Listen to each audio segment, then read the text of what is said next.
शिवसेनेच्या महिला तालुका प्रमुख साक्षीताई आणि माजी पंचायत समिती सदस्य त्या होत्या.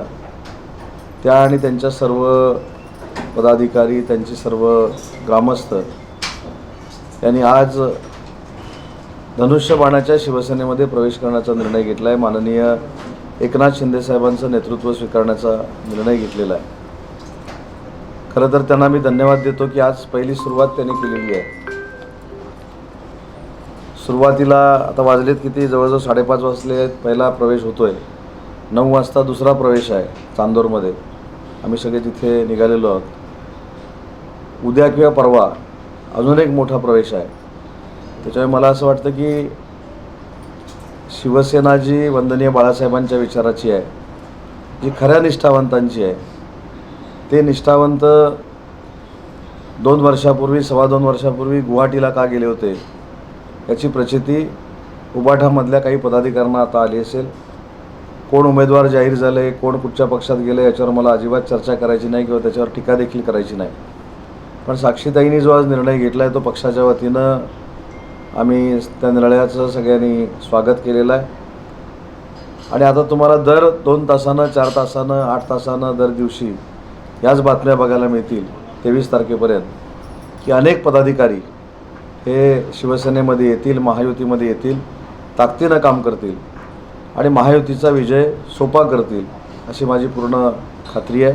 आणि म्हणून तुमच्या सर्वांच्या देखत मी साक्षीताईंचं शिवसेनेमध्ये स्वागत करतो आणि त्यांच्या भविष्याच्या राजकीय वाटचालीसाठी शुभेच्छा देतो.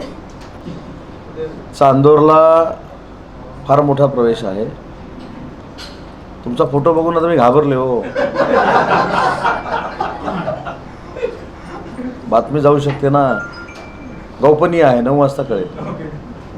परशुराम कदम माझे बाबू माप दोघांची अतिशय जवळचे आहेत. त्यांची राजकीय सुरुवात ही आमच्यापासूनच झालेली आहे. तेव्हा आम्ही त्यांना विनंती करू, मी करेन, बाबू शेठ करतील, बघू ना आपण निर्णय. थांबा जरा, आज फोटो बघितल्यानंतर सांगतो. नाही, अनेक प्रवेश होतील आणि नुसतं तालुका स्तरावरचे प्रवेश नाही आहेत. मी तुम्हाला जबाबदारीने सांगतो की येत्या 8 दिवसामध्ये जिल्हा स्तरावरचे प्रवेश होतील.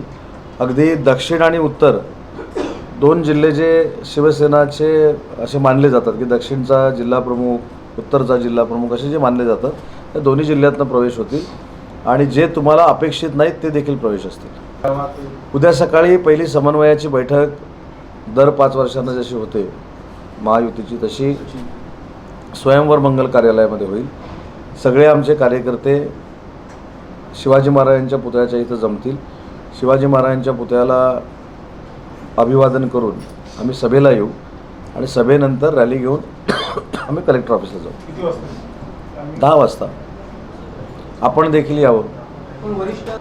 भाजपाचे नेते स्वतः रवींद्र चव्हाण साहेब उद्या माझ्या फॉर्मसाठी या ठिकाणी येत आहेत. आज देखील राजापूरचा लांजा मतदारसंघाचा आम्ही फॉर्म भरला. त्याची गर्दी जर आपण बघितली असती तर मला असं वाटतं की मला देखील चालत जाऊन फॉर्म भरावा लागला, एवढी फार मोठी गर्दी होती. आणि कार्यक्रम 12 वाजता संपला. त्याच्यानंतर जो आम्ही पोलीस रिपोर्ट घेतला की 12 नंतरसुद्धा 6,000 ते 7,000 लोक त्या ठिकाणी पोहोचलेली होती. त्याच्यामुळं एवढी परिवर्तनाची लाट आहे. आणि लांजा राजापूर मतदारसंघामध्ये महायुतीचा उमेदवार नक्की विजयी होईल धनुष्यबाणावर, ही खात्री मतदारांनी आज दिलेली आहे. मी अनेक वेळा सांगितलं आहे काजीसाहेब, मी याच्याकडे एक लोकशाही म्हणून बघतो. त्यांनी काय ते जरी म्हटलं असतं की काय पूर्वपरीक्षेत नापास झाला आहे आणि हे झालं आहे ते झालं आहे. रत्नागिरीतले अनेक लोक पूर्वपरीक्षेत नापास झालेले आहेत, पण खरी परीक्षा देताना 90% जास्त मार्क घेऊन पास झाले. त्यातला मी विद्यार्थी असेल कदाचित. त्या टीकेकडे मला जायचं नाही. मतदारांना आपण काय केलं आहे हे सांगितलं पाहिजे. मी काय केलं हे मतदारांना मी सांगणार आहे. आणि त्यांनी काही टीका केली तर त्या टीकेला कशाला उत्तर द्यायचं. मी एक फक्त आठवण करून देतो तुम्हाला, तुम्ही सिनियर पत्रकार आहात. मागच्या 5 वर्षापूर्वी अशी देखील घोषणा झाली होती की मी जर त्याच्या अगोदर 3ऱ्यांदा जर मी पराभूत झालो तर मी आता राजकारण सोडणार आहे. 14ला बरोबर, ते आज सांगायला पाहिजे होतं तुम्ही त्यांना. तर 14ला अशी घोषणा झालेली होती. तरी देखील मी लोकशाही म्हणून बघतो ना. राजकारणामध्ये किती जरी वय असलं तरी शेवटी राजकारणामध्ये लोकप्रतिनिधी व्हायचा जो एक इच्छा असते, महत्त्वाकांक्षा असते, ती काय पूर्ण जर झाली नसेल तर व्हावी असं वाटतं. आणि म्हणून 5 वर्षापूर्वी जरी त्यांनी राजकीय संन्यास घेतो म्हणून सांगितलं असला तरी ते लढत आहेत, त्याच्याबद्दल मला आनंद आहे. आणि मी काही त्यांना कमकुवत समजत नाही. ते प्रतिस्पर्धी आहेत राजकारणातले. काळ ठरवेल. आजच बोलून घालूया नको. जरा 2 दिवस अभ्यास करूया, उद्या फॉर्म भरूया. मग तुम्हीच मला उद्या संध्याकाळच्या पत्रकार परिषदेमध्ये सांगाल किती कमी होतील आणि किती नाही होतील. काही गोष्टी सिक्रेट ठेवल्या पाहिजेत. आता 23 तारखेपर्यंत मी ऑफ दी रेकॉर्ड पण बोलणार नाही असं ठरवलेलं आहे, फोटो बघून. त्याच्यामुळं साक्षीताई आज पक्षात आलेत, त्या समोर तुमच्या आहेत. त्यांनी पक्षप्रवेश केला आहे आणि त्यांचा देखील शिवसेनेमध्ये सन्मान होईल. हे शिवसेनेचा पालकमंत्री म्हणून या ठिकाणी मी सांगतो, शिवसेनेचा उपनेता म्हणून मी सांगतो. त्यांनी आता येताना स्वतः उपविभाग प्रमुखांसोबत ते आलेले आहेत. त्यांचे वाडीचे प्रमुख आणि पण आलेले आहेत. ठीक आहे ना, त्यांना आता संधी दिली पाहिजे. त्यांनी आजच निर्णय घेतलेला आहे. त्यांच्या समवेत असलेल्या अनेक महिला पदाधिकारी, अनेक कार्यकर्ते नक्की शिवसेनेमध्ये प्रवेश करतील. तशी त्यांना वेळ देखील आहे, ते 20 तारखेपर्यंत. पण चांगली संघटन कौशल्य त्यांच्याकडे होतं.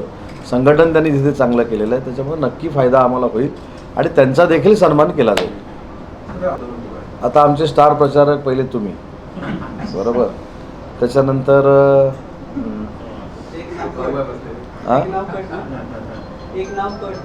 एक नाव कट झालं.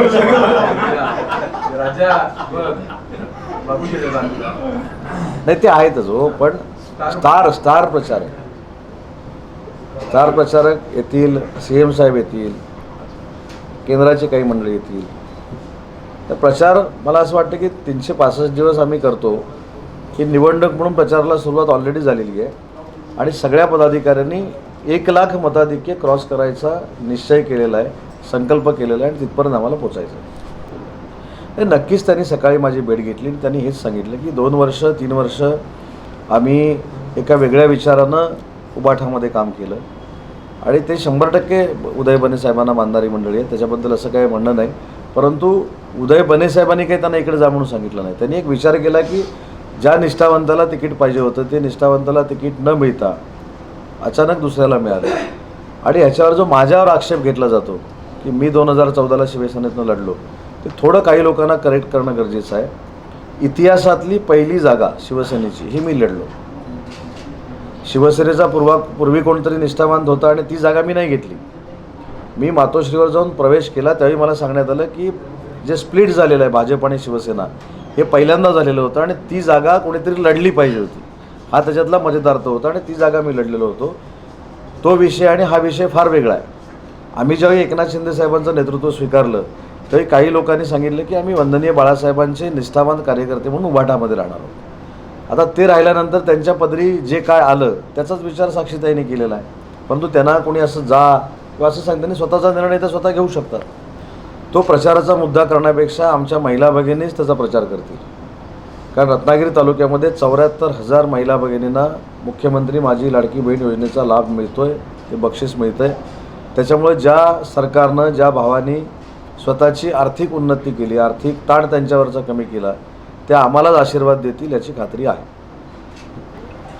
मी काल पण पत्रकार परिषदेमध्ये सांगितलं की माझ्या विरोधामध्ये 13 अपक्ष काही लोकांनी उभे केले होते. त्यातला 13वा जो होता तो देखील तुल्यबळ होता.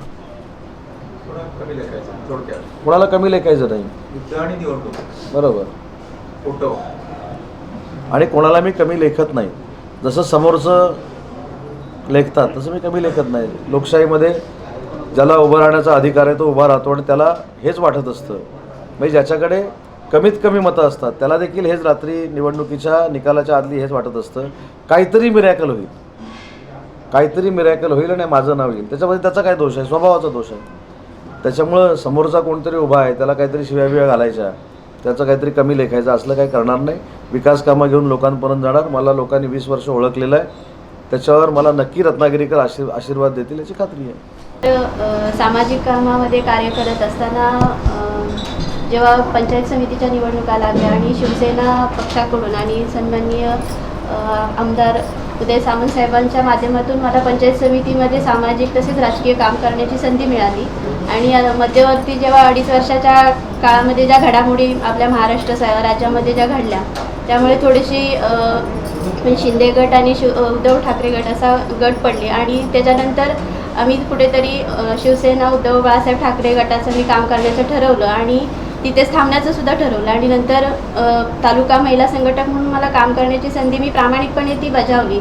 परंतु आता जेव्हा विधानसभेच्या निवडणुका लागल्या आणि आज आम्ही 2-2.5 वर्ष जेव्हा पूर्ण तालुक्यामध्ये फिरत असताना निष्ठावंतांच्या ज्या काही भावना होत्या, निष्ठावंतांवर कुठेतरी न्याय मिळेल अशी भावना होती, परंतु निष्ठावंतांनाच डावललं गेलं. त्यामुळे मनाला कुठेतरी थोडंसं वाईट वाटलं आणि म्हणूनच मी हा निर्णय घेतला की सामंत साहेबांच्या माध्यमातून त्यांनी आम्हाला खरं तर ही दिशा दाखवली आणि मग त्यांच्यासोबतच राहून आपण काम करावं. चूक केली असं नाही म्हणता येणार, परंतु काम करण्या म्हणजे मला तसा अनुभव हा नव्हताच की संघटन याच्यामध्ये, कारण ना मी कधी ग्रामपंचायत सदस्य होते ना सरपंच होते. सामंत साहेबांच्या माध्यमातून पंचायत समितीमध्ये काम करण्याची संधी मिळाली, त्याच्याबरोबर सामाजिक पण काम करता आलं. पण असं हे नाही म्हणता येणार की काहीतरी चूक झाली, पण जेव्हा कुठेतरी निष्ठावंतांवर जर थोडासा अन्याय झाल्यासारखा वाटला म्हणूनच हा निर्णय मी माझ्या मतानेच एक मतानेच घेतलेला आहे. कोणीतरी मला सांगितलं किंवा असा काही निर्णय घेतलेला नाही. मग आता योग्य ठिकाणी तुम्ही आलात, तुम्हाला असं म्हणायचं आहे? हो, सामंत साहेबांच्या माध्यमातून तसं बघायला गेलं तर त्यांचं जे राजकीय कारकीर्द आपण एवढ्या वर्षांची बघितली तर त्यांनी अनेक विकास कामं आणि त्यांचं सामाजिक सुद्धा काम खूप चांगल्या पद्धतीचं आहे. लोकांना अडीअडचणींमध्ये मदत करतात आणि त्यांच्याच माध्यमातून बाबूशेठ असतील या सगळ्यांच्या माध्यमातून आम्हाला सुद्धा ते काम पुढे अविरत करता येईल अशी भावना आहे. म्हणूनच त्यांच्याबरोबर पुढे जायचा निर्णय घेतला. आपल्या तालुक्यातलं राजकारण एवढं सुसंस्कृत आहे, पहिलं लक्षात घ्या. म्हणजे ती साक्षीताई बाजूला बसली म्हणून सांगत नाही, कुठचीही कमिटमेंट न करता उलट त्यांच्या मनाचा मोठेपणा असा आहे की त्यांनी सांगितलं मला, मी पक्षात येत असताना माझी पॉलिटिकल ॲडजस्टमेंट करायची असेल तर ती करू नका, कोणालाही नाराज करू नका, तरी देखील मी तुमच्यासोबत काम करणार. हा संस्कार आहे. काही लोक विसरलेत ते सोडून द्या, पण त्याच्यामुळं सभापती करणार, जिल्हा परिषद सदस्य करणार अशी कुठेही चर्चा नाही. आणि म्हणून त्यांना सांगितलं की मी जरी उद्योगमंत्री असलो, मी जरी पालकमंत्री असलो तरी पत्रकार परिषद घेऊन तुमचा प्रवेश होईल. याचं कारण अशी व्यक्ती ज्यावेळी पक्षामध्ये येते कुठचीही कमिटमेंट न करता त्याचाच आदर्श अनेकांनी घेतला पाहिजे आणि राजकारणात पुढे गेलं पाहिजे. एक लक्षात घ्या, उबाठामधले देखील लोक आहेत, त्यांना माझ्याशी बोलताना कोणाच्याही मध्यस्थ्याची आवश्यकता लागत नाही, एवढे माझे संबंध चांगले आहेत. आजही स्वागताला गेलेली लोक, आम्ही स्वागत करून आलो म्हणून अनेकांनी मला फोन केले. त्याच्यामुळे तुम्ही चिंता करू नका. ज्यांनी बुके दिला, ज्यांनी घोषणा दिल्या त्यांनी पण सांगितलं साहेब घोषणा द्याव्या लागल्या. त्याच्यामुळं साक्षीताईला देखील मला भेटताना कुठच्याही मध्यस्थ्याची गरज लागली नाही. एवढं मी कॉमन माणूस आहे, त्याच्यामुळे त्याची चिंता करण्याची आवश्यकता नाही. आणि म्हणून तुम्हाला सांगितलं की जेवढे लोक घोषणा देणारे होते त्यातल्या निम्म्यापेक्षा जास्त लोकांनी मला सांगितलं साहेब आम्ही घोषणा देऊन आलेलो आहोत, पण 23चा निकाल फायनल आहे. जिल्ह्यातल्या काही पदाधिकाऱ्यांनी आत्ता माझी भेट घेतली. त्यांचे काही विकासात्मक विषय आहेत, काही संघटनात्मक विषय आहेत, त्यांच्यावर मी चर्चा केलेली आहे. 29 तारखेपर्यंत मी त्यांच्याकडनं वेळ मागून घेतले, त्यांच्याशी जी चर्चा झाली ती, आणि 29 तारखेनंतर त्या पदाधिकाऱ्यांचा देखील सकारात्मक निर्णय होईल. टाइम्स डिजिटलला लाईक करा, शेअर करा, सबस्क्राईब करा आणि बेल आयकॉन दाबायला विसरू नका. Times digital.